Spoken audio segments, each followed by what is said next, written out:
Hola, bienvenidos a IP Patsala del Español. Yo me llamo María Teresa Miramón y soy profesora visitante de la Universidad Jawaharlal Nehru en Nueva Delhi. Estamos en el módulo 5 del paper 10, que se titula Fernando de Herrera, su poesía. Vamos a empezar hablando de la escuela sevillana. Esta saca su nombre de su ubicación. La mayoría de los escritores de esta escuela tenía por cuna la ciudad de Betis o Sevilla o sus alrededores, de ahí el nombre. Los sevillanos se distinguen de los salmantinos por el tratamiento que dan al tema. Se caracterizan por una exuberancia verbal, una riqueza descriptiva y una brillantez elocutiva. Importan muchos latinismos y neologismos a su poesía y especialmente Herrera. También tienden a utilizar estrofas largas de casi 17 sílabas. Normalmente, los críticos dividen la escuela sevillana en 3 categorías de diferentes poetas. También hubo varias academias sevillanas en las que se reunían estos poetas de gran tamaño, como por ejemplo la del Mal Lara. Además, los precursores de la escuela incluyen nombres como Diego Girón y el pintor Francisco Pacheco. Vamos a empezar por Herrera, conocido como el Divino. Conocido por su sobrenombre del Divino entre sus contemporáneos, Fernando de Herrera, 1534-1597, encarna el ideal del poeta sevillano. Tanta ha sido su influencia en la poesía de la región sevillana que muchos poetas andaluces todavía reflejan las tendencias de Herrera en su poesía. Con Garcilaso y Fray Luis forma parte del trío de la lírica española del siglo XVI. Vamos a hablar un poco sobre su vida. Herrera nace en Sevilla en 1534, en una familia más bien humilde. Cursa Humanidades en el estudio de San Miguel. Carente de bienes, obtiene un beneficio en la parroquia de San Andrés, de donde saca los ingresos indispensables para atender a su existencia, siempre modesta. De donde saca los ingresos indispensables para atender su existencia, siempre modesta. Su vida es sin vulgar, sin altibajos, ni vicisitudes dignas de mención. Gran parte de ella se llena con su pasión, al parecer platónica, por la condesa de Gelbes, doña Leonor de Milán, esposa de don Álvaro Colón y Portugal, bisnieto del descubridor de América. El conde, aficionado a las letras, reunía en su palacio de Sevilla una tertulia escogida, de la que formaban parte, entre otros, Mal Lara, Pacheco, Argote de Molina, Juan de la Cueva, Mosquera y el mismo Herrera. Este llegó a enamorarse ciegamente de la condesa, hasta hacer de su amor un verdadero culto. Herrera murió en medio de la admiración de sus paisanos en 1597. 16 años antes, en 1581, se le había adelantado hacia la tumba su gran amor. En comparación con Garcilaso y Fray Luis de León, Herrera tenía una existencia muy vulgar, pero fue una existencia que le dio tiempo amplio para formar y reformar sus versos hasta llegar a la máxima formalidad que podía. Esta perfección formal es el punto clave de su poesía, para él mismo y también para sus discípulos. Según sus contemporáneos, fue un hombre muy reservado, de pocas palabras. Los otros poetas, como Garcilaso y Cetina, fueron militares, pero Herrera quedó por toda su vida siendo un intelectual. ¿Acaso su gravedad natural fue la causa de que los críticos de su época le llamaran arrogante? Pero siempre rechazó toda clase de honores y aceptó las correcciones de sus versos que sus amigos le pasaban. Nunca probaba el vino y comía más bien poco. Después de la muerte de su amada, la condesa, solo se dedicó a sus versos, los libros y a sus amigos. Físicamente también fue un hombre de aspecto grave y mucha dignidad. Tenía una mirada honda y un aire melancólico. Ahora vamos a ver un poema sobre su gran amor. Dice así: sombras fueron de bien las que yo tuve, oscuras sombras en la luz más clara. Dice así, termina así. Como lo mencionan muchos críticos, la vida amorosa de nuestro poeta sevillano se centró en la condesa de Guelders. Pero ese afecto fue platónico y sin correspondencia. Solo incluía unas sonrisas y algunas promesas esperanzadoras. Pero muchos de sus poemas alaban la belleza física y moral de su amada. Cantó y celebró su amor por casi su vida entera, pero se dio cuenta de que su amor fue nada más que una sombra, como dijo en los versos de más arriba. Por otra parte, algunos críticos dicen que había cierta intimidad entre la condesa y el poeta. Según el desarrollo de los temas en sus poemas, especialmente entre 1571 y el 75, pero no obstante, estos temas podrían ser literarios y nada más. Respecto al resto de sus obras, desafortunadamente, solo se conserva una pequeña parte de su obra. Pero, afortunadamente, son de su época de madurez y por eso es la mejor obra que escribió el poeta. Las obras de Herrera son algunas dadas por perdidas definitivamente. Algunas de ellas son, por ejemplo, La Gigantomaquia, un poema mítico aludido por él mismo en sus otras obras. También se dan por perdidas las gestas de varones ilustres, una epopeya aludida también en otra de sus obras. También tenemos El rapto de Proserpina, traducido de Claudiano. El Amadís, planeado por Herrera, pero nunca escrito. Aunque algunos críticos piensan que sí llegó a redactarse. También están Los amores de Lausina y Corona, de los que solo conocemos 2 versos de este poema, aludidos por Pacheco. Es de ambiente pastoril y de imitación italiana, y habla de sus amores con la condesa de Milán. Por otra parte, tenemos el Faustino, cuya existencia está atestiguada por él mismo en sus anotaciones a Garcilaso. También tenemos la Historia General del Mundo, una obra en prosa aludida por muchos de sus contemporáneos, y Arte Poética, una preceptiva literaria que no llegó a redactarse de forma definitiva. Las obras de Herrera que nos quedan incluyen tanto versos como prosa. Sus versos, a su vez, incluyen redondillas, quintillas, etc., siguiendo muchas veces el estilo italianizante o petrarquista.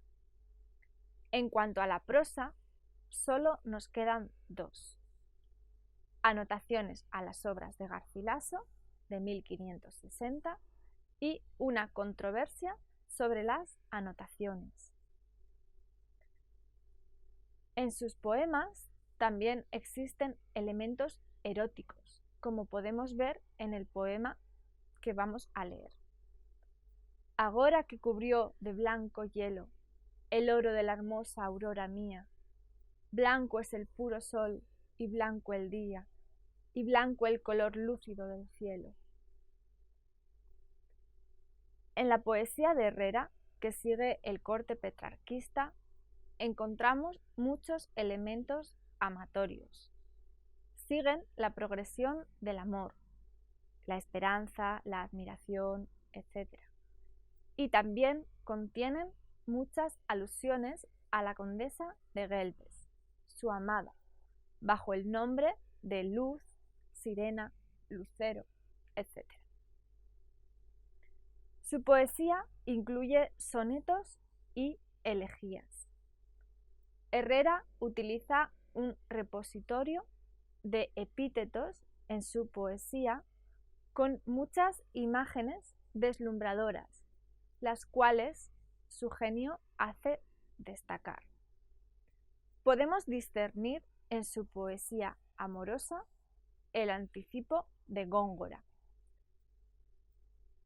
Y también debemos mencionar 3 sonetos suyos que son sus más refinados.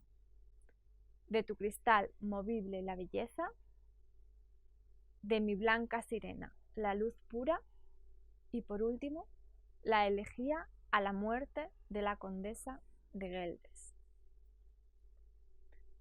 También tiene poemas con elementos heroicos. Hay 4 composiciones de Herrera que pertenecen al corte heroico. Por ejemplo, la canción por la victoria de Lepanto o la canción por la pérdida del rey don Sebastián, la canción de don Juan de Austria y la canción al santo rey don Fernando. La épica heroica es el campo en el que Herrera se destaca más como poeta.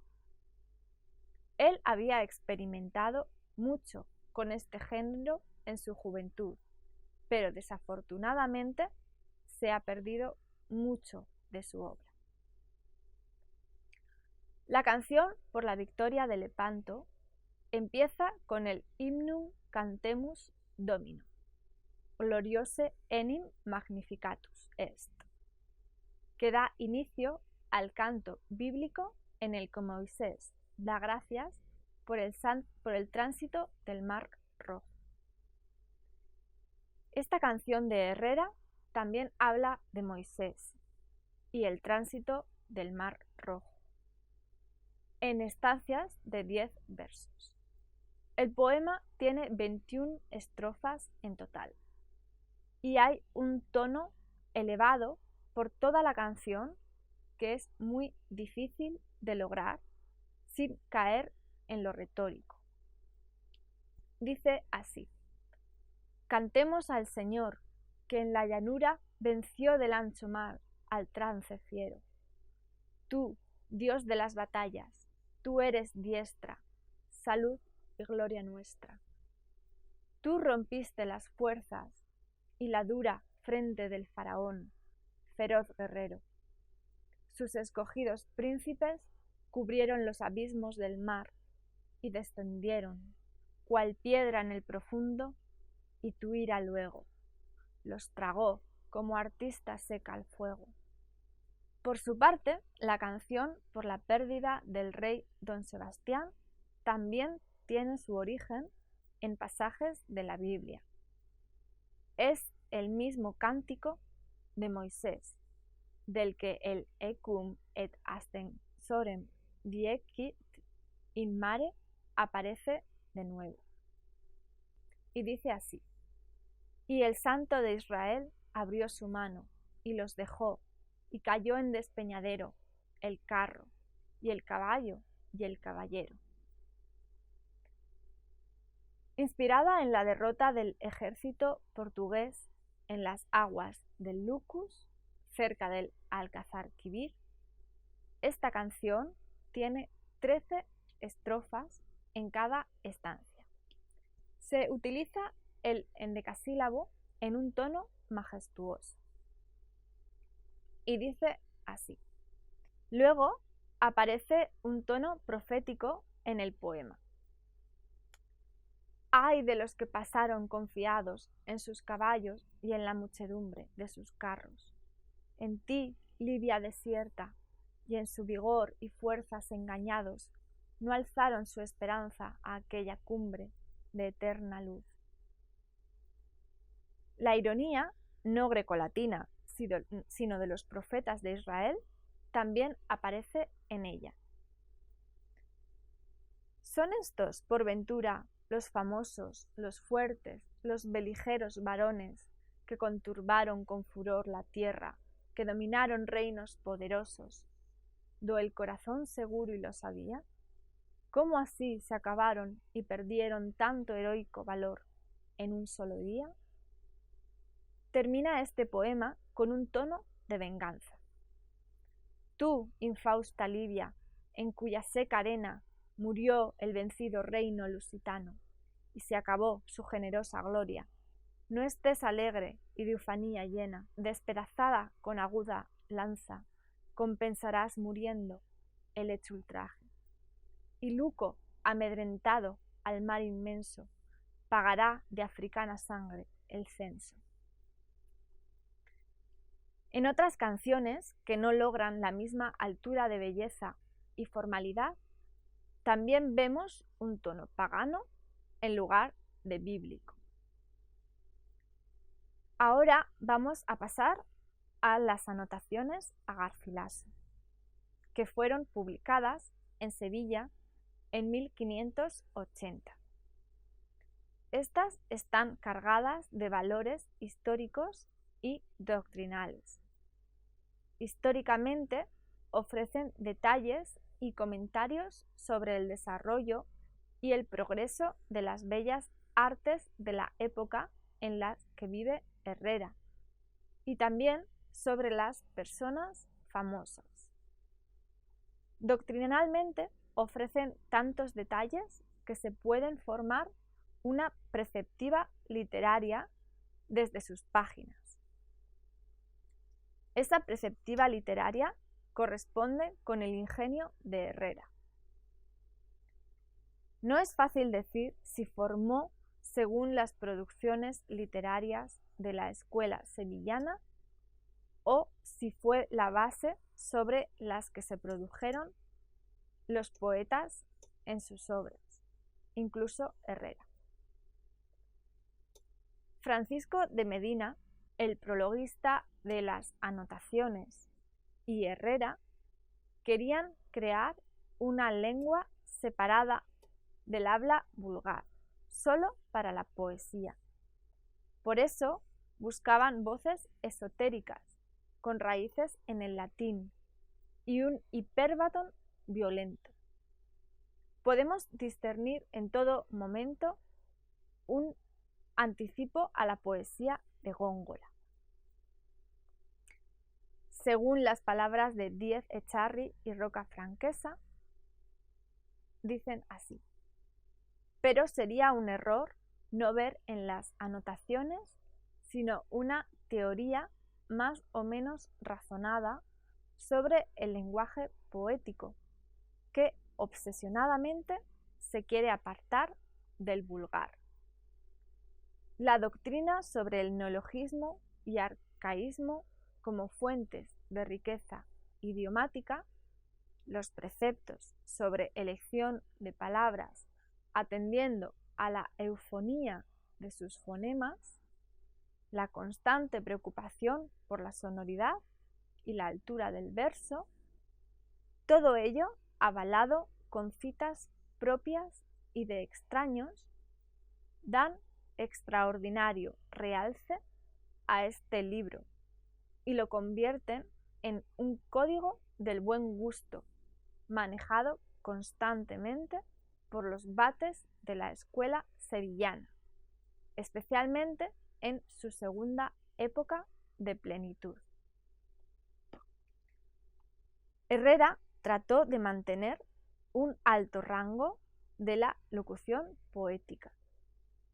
Las anotaciones fueron criticadas por ser un desprecio hacia el poeta de Toledo, Garcilaso de la Vega. Suscitó una polémica grande entre los poetas salmantinos y los poetas sevillanos acerca de este tema.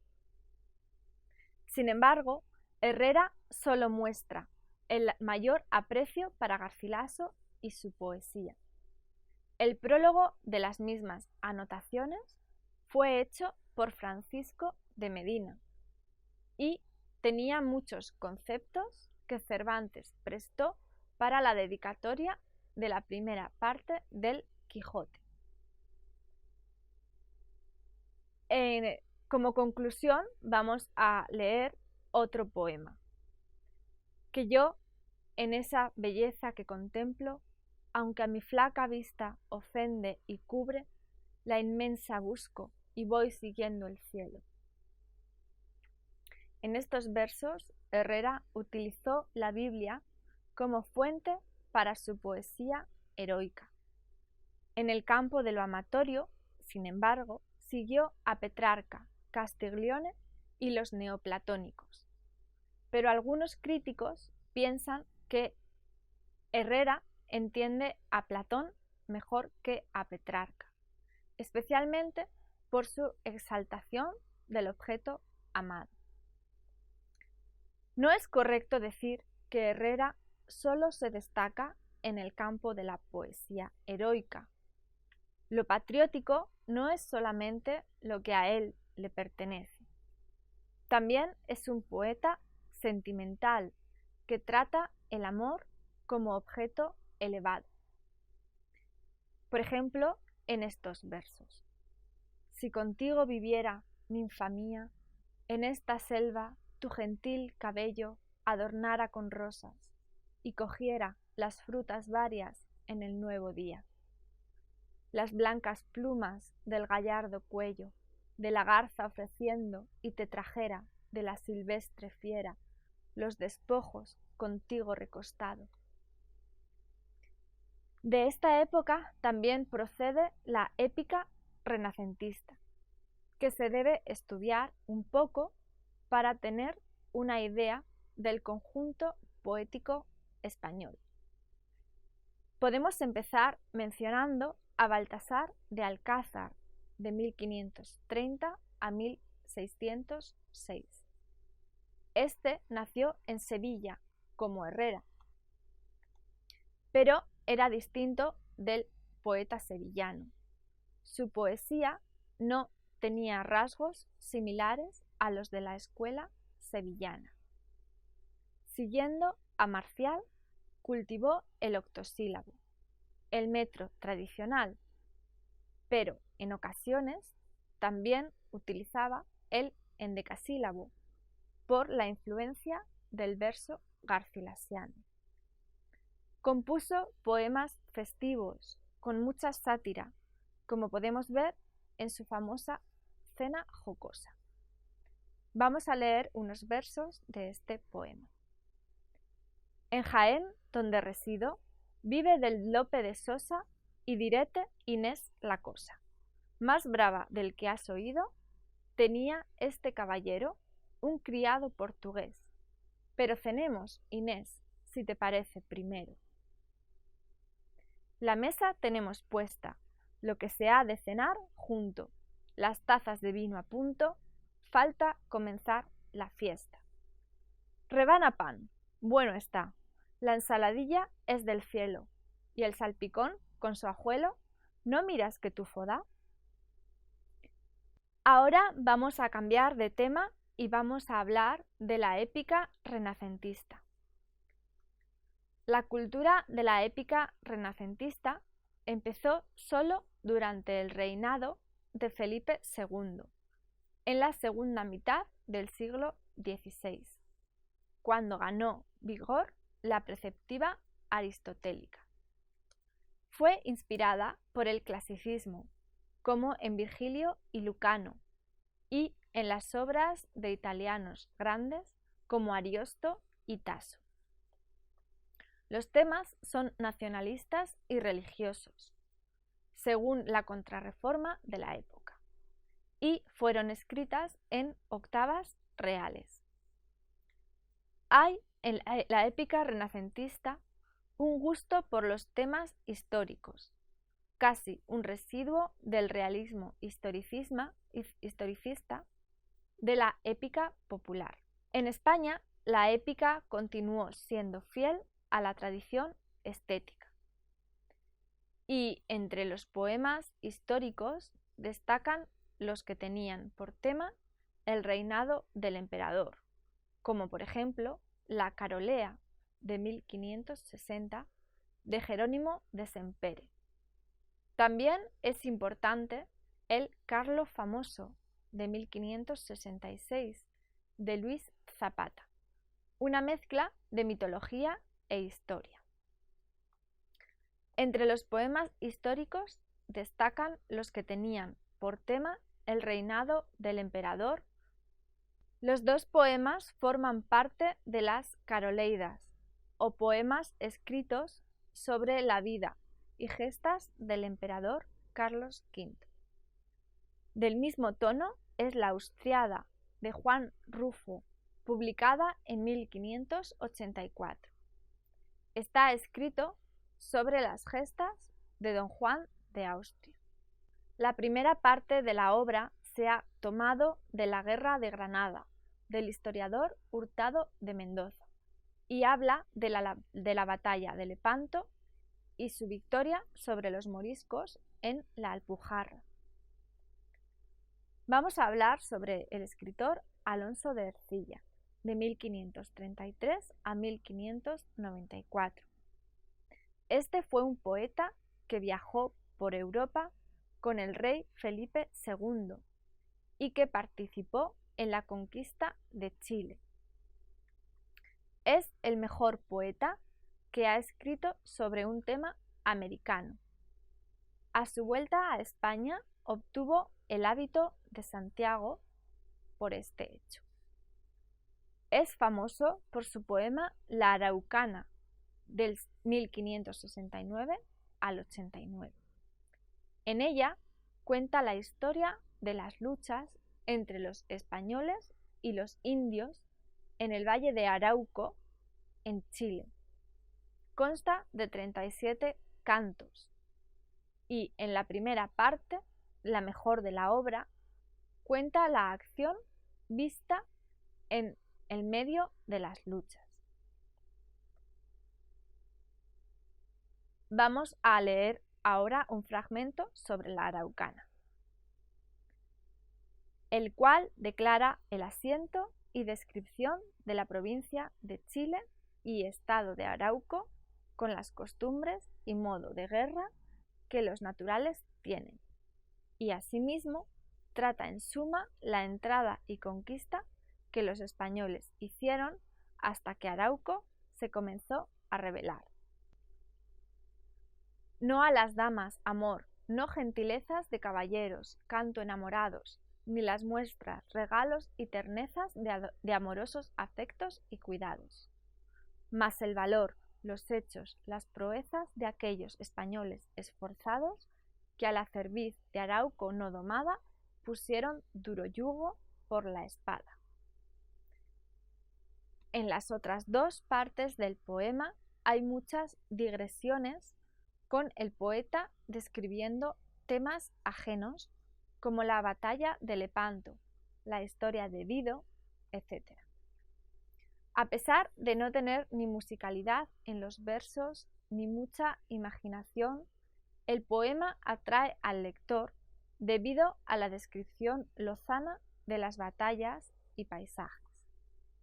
También resulta interesante la descripción de las personas en el poema, especialmente de los conquistadores como Valdivia y Villagrán, hasta que del poeta mismo y de los jefes araucanos como Rengo y Tucapel, y sobre todo Caupolicán el caudillo.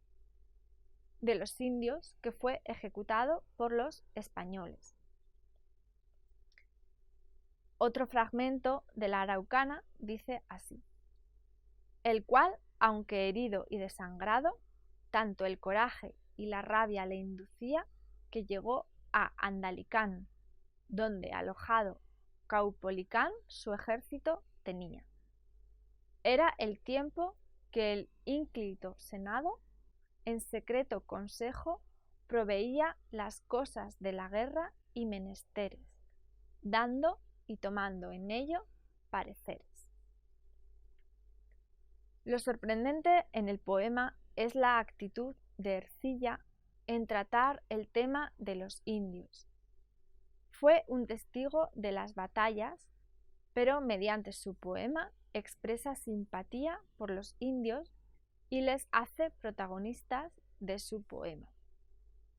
Evita el perjuicio y la crueldad desde la narración de su poema. Podemos decir que es fidedigno a la versión correcta de los acontecimientos. Esto confirma bien Caupolicano, famoso capitán y gran guerrero, que en el término américo-indiano tuvo en las armas el lugar primero, mas cargóle fortuna así la mano, dilatándole el término postrero, que fue mucho mayor que la subida, la miserable y súbita caída. La Araucana ganó mucha fama y su tema fue replicado por muchos autores, como Pedro de Oña, chileno, quien escribió El Arauco domado en 1596, en la que se centró sobre el joven general García Hurtado de Mendoza. Otro autor importante fue Juan de Castellanos, quien escribió Elegías de varones ilustres de Indias en 1589, un relato histórico. A esta época pertenecen también algunos poemas religiosos importantes, como el Monserrate del 87 de Cristóbal Virués, en el que Fray Garín mata a la hija del conde de Barcelona y se escapa a Roma arrepentido para confesar su crimen. Se le impone una penitencia allí y vuelve a España de rodillas para cumplirla, donde está perseguido por el conde. Cuando le encuentra, el conde le reconoce y le perdona. Desentierran los restos de la joven y se dan cuenta de que está viva. Después de este suceso, el fray Garín ingresa en el monasterio nuevo de Montserrat. El poema puede ser una propaganda antiluterana de la Contrarreforma. En cuanto a los poemas novelescos en España, podemos decir que hay muy pocos. Destaca Las lágrimas de Angélica, del 86, de Barahona de Soto, basado en un episodio de Orlando el Furioso, del gran poeta italiano Ariosto. Sin embargo, Barahona de Soto escribió otros poemas líricos que tienen más alto valor que su poema novelesco. Al fin, podemos concluir añadiendo que en esta época de Herrera, Fray Luis, etc., también vio la producción de los romances eruditos, los cancioneros. Y eso es todo en el módulo 5. Muchas gracias.